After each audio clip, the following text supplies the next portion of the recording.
the universal negation case, and then Wilderson. There's an overview of the case by same Good. First off, you should extend across our permutation evidence. The Adams argument is a net benefit, and the other flow is also an argument about the permutation evidence made on the Wilderson flow. The argument is that the impossibility of including difference in the coalition is what destroys civil society. We know that the abject body of the object cannot be included in the subjective discourse of multicultural coalition building. That's what makes it solved. There's no coherent response to this argument. That inclusion of the logic of the impossible inside of sovereignty is what destroys it. It's what invades the political project that we always start. It's what makes the knowledge fleet away from our attempt to grasp at it. It's what makes our ethical attempt to squander that excess of the status quo, not simply a status quo affirmation of the universal notion of civil society, but rather a transgression against that. That'll be below. They say you should sacrifice, or you should call for this evidence, though, because of lack of 2NR analysis on it. They say you should sacrifice the affirmative ballot, you should sacrifice the negative ballot. The 2AC answer to you accumulate the ballot applies here just as well. This is actually just a 1NC argument that they shotgun back into the 2NR. There's no response to our responses back to it. They say the sacrifice of the self is a white strategy. No, sacrificing the other is the modern white strategy, not sacrificing the self. That'll be on the case debate. You should extend the affirmation is inevitable, so we have to use affirmation to destroy affirmation. But all of our wanting our answers to the universal negation flow answer this. You should sacrifice the F ballot argument case. At the top, you should extend across that there is no investment in the meaning of universal humanity. We sacrifice that notion. Hokercross says humanity is an illusion. They missed the boat in the context of this argument that we is only used as an illusion, that quote-unquote we think that there is a universal truth that we can ascribe to the world, but this misunderstands the notion that the whole structure of modernity is empty, is on floating air, wraps away underneath us.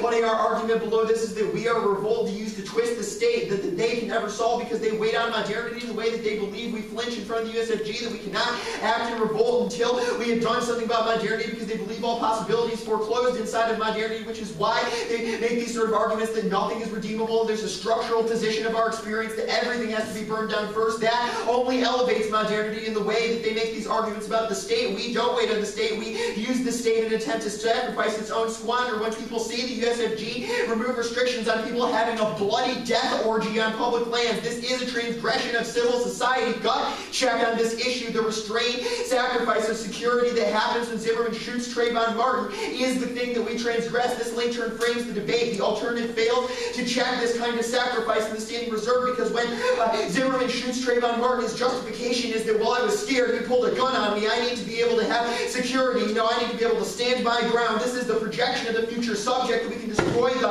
object which doesn't count as part of the civil society, that when someone's walking around in a hoodie, we can just sacrifice and kill them because they're not part of utility, they're not a useful object. That's what the alternative fails to check, because they can't reorient the standing reserve logic, which means that that standing reserve is the plantation logic. The state has tanks and nuclear weapons and will put you all in jail if your only argument is just to burn everything down. This is not valiant revolt. It's only getting locked back in jail in the world of accumulation and transgression. It would be great if we could just burn down modernity. Unfortunately, we probably can't, and that sucks. However, the fact is that modernity is there, the state is there. They're not winning enough game on our Irwin evidence to mean that we cannot transgress against that. They cannot be accumulated back within civil society. The blood orgy is this ultimate transgression. It belies their arguments about the idea that whiteness will just morph and incorporate itself, is that when they try to incorporate this toxin of the impossible, that's the Irwin evidence. It brings everything shuddering down, because when they try to integrate this back in civil society, it can no longer belie those notions of utility that allow the plantation, the prison industrial complex, to draw the energy off of the black body, because that